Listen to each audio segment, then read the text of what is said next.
بسم اللہ الرحمن الرحیم۔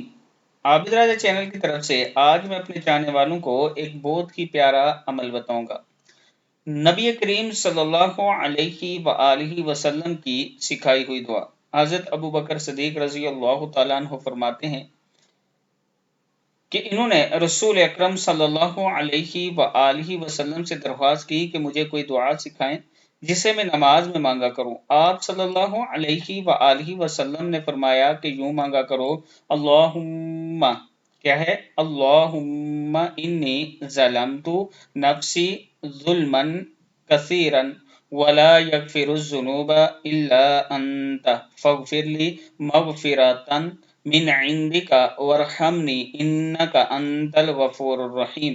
اللہم انی ظلمت نفسی ظلما کثیرا ولا یغفر الذنوب الا انت فاغفر لی مغفرۃ من عندک وارحمنی انک انت الغفور الرحیم۔ اے اللہ، میں نے اپنی جان پر بہت زیادتیاں کی، آپ کے علاوہ کوئی بخشنے والا ہے ہی نہیں، اپنی طرف سے میری بخشش کا فیصلہ فرمائیے کہ میری مغفرت فرمائیے، مجھ پر رحم فرمائیں، بے شک آپ ہی بخشنے والے رحم کرنے والے ہیں۔